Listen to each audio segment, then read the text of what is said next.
नमस्कार। मैं screen writer, spiritual reporter, professional author Mrityunjay Anopriya और आप देख रहे हैं BHPM। आज के वीडियो में भगवत नाम तथा भगवान की लीला कथा का महात्म्य के बारे में बताऊंगा, क्योंकि BHPM पर बड़ी उत्सुकता से कुछ दर्शकों ने आग्रह किया है। सो आप सबकी बड़ी कृपा है। भगवत नाम तथा भगवत कथा की महिमा वैसे ही अनंत और अनिर्वचनीय है जैसे भगवान के स्वरूप की। आज के वीडियो को प्रस्तुत करने से पहले मैं गुरुदेव के चरण कमलों का ध्यान करते हुए श्री हरि के चरणों में खुद को समर्पित करना चाहूँगा। श्री हरि जो साक्षात नारायण हैं। संपूर्ण शास्त्र तथा संत महात्माओं की वाणी इनके महात्म्य से पूर्ण है। मुझ सरीखा प्राणी इनके महात्म्य का क्या वर्णन कर सकता है। अनंत और असीम का वर्णन क्षुद्रतम, शांत तथा समीम के द्वारा कैसे संभव है। तथापि गुरु कृपा द्वारा कुछ शास्त्रीय वचन BHPM चैनल के माध्यम से आप सभी दर्शक बंधुओं के समक्ष प्रस्तुत कर रहा हूँ। इन्हें अर्थवाद न मानकर यथार्थ सत्य मानना और इनके लाभ उठाना चाहिए। सर्वपाप प्रशमनम, सर्वोपद्रवनाशनम, सर्वदुःखक्षयकरम हरि नामानुकीर्तनम।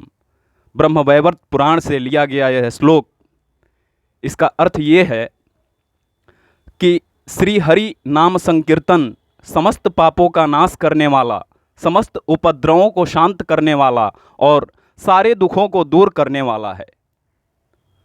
परिहासो पहासा धैर्य विष्णोर गृहणंती नाम ये, कृतार्थस्ते अपि मनोजास्ते भ्यो अपि नमो नमः। अर्थात दिल लगी या निंदा आदि के बहाने भी जो भगवान के नाम का उच्चारण करते हैं वे भी कृतार्थ हैं। उन मनुष्यों को भी बार बार नमस्कार है। सकृदुचरितम येन हरिरित्यक्षरद्वयम बद्धः परिकरस्तेन मोक्षाय गमनम प्रति। स्कंद पुराण से इस श्लोक को लिया गया है। जिस मनुष्य ने ह रि इन दो शब्दों का उच्चारण एक बार भी कर लिया, उसने मोक्ष पाने के लिए कमर कस ली है। गोविंदेति तथा प्रोक्तम भक्त्या वा भक्ति वर्जिते दहते सर्व पापानि योगांताग्नि रियोत्थितः। स्कंद पुराण से लिया गया इस श्लोक का अर्थ ये है कि प्रलय काल की अग्नि प्रज्वलित होकर जैसे समस्त विश्व को भस्म कर डालती है, वैसे ही भक्ति से या बिना भक्ति के ही उच्च स्वर से उच्चारण किया हुआ गोविंद नाम समस्त पापों को भस्म कर देता है। सामकेत्यम परिहास्यम वा स्तोभम हिलनमेव वा वैकुंठ नाम ग्रहणम शेषाग हरम विदुः। श्रीमद् भगवत से लिया गया यह श्लोक, जिसका अर्थ ये है संकेत से, परिहास से, आलाप पूर्ति के लिए या अवहेलना से, किसी भी प्रकार से उच्चारण किया हुआ भगवान का नाम समस्त पापों को नाश कर देता है। तन्नास्ति कर्मजम लोके वागजम मानसमेव वा यन्न छपयते पापम कलो गोविंद कीर्तनम। स्कंद पुराण से लिया गया इस श्लोक का अर्थ ये है कि इस कलियुग में कर्मजनित, वाणी जनित और मानस ऐसा कोई पाप नहीं है जो गोविंद नाम के कीर्तन से नष्ट ना हो जाए। नित्यम कृष्ण कथा यस्य प्राणादपि गरीयसी न तस्य दुर्लभम किंचिदिह लोके परत्र च। अर्थात ये श्लोक भी स्कंद पुराण से लिया गया है। जिसको कृष्ण की कथा नित्य प्राण से बढ़कर भी प्रिय लगती है, उसे इस लोक और परलोक में कुछ भी दुर्लभ नहीं है। उस मनुष्य के लिए कुछ भी दुर्लभ नहीं रह जाता है। अहो हरि कथा लोके पापाग्नि पुण्यदायिनी शृण्वताम ब्रुवताम चैव तद्भावनाम विशेषतः। नारद पुराण से लिया गया इस श्लोक का अर्थ ये है,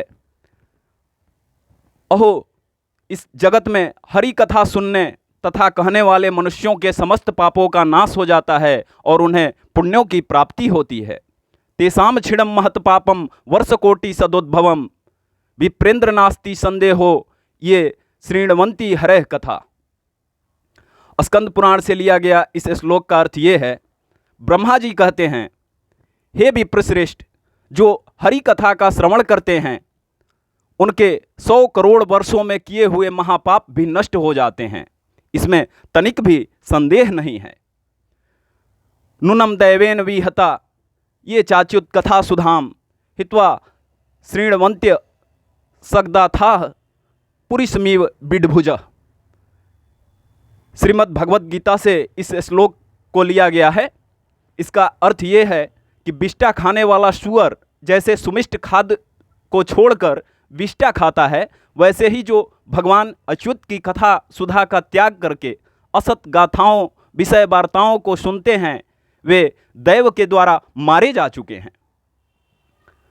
धर्म स्वनुष्ठित पुंसाम विश्वक्सेन कथासु यः नोत्पादयेद यदि रतिम श्रम एव ही केवलम। श्रीमद् भगवत गीता से लिया गया इस श्लोक का अर्थ ये है कि धर्मों का सुंदर रूप से अनुष्ठान करने पर भी यदि उसके द्वारा भगवान की कथा में रति नहीं उत्पन्न होती हो, वह केवल परिश्रम मात्र है।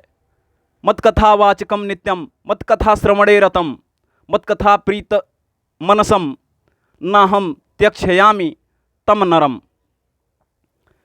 इस श्लोक को विष्णु धर्मोत्तर से लिया गया है। भगवान ने अर्जुन से कहा, मेरी कथा बाँचने वाले, मेरी कथा को सुनने में रति रखने वाले तथा मेरी कथा से प्रसन्न होने वाले मनुष्य का मैं कभी त्याग नहीं करता। कहो कहाँ लगी नाम बड़ाई राम न सकहीं नाम गुण गाई। राम कथा सुंदर करितारी संशय विहग उड़ावनिहारी। रामचरितमानस से मानस में इसका उल्लेख मिलता है। शेष भगवत कृपा। आज के इस एपिसोड में इतना ही। आप लगातार बने रहें BHPM के साथ और मुझे दीजिए इजाज़त। नमस्कार।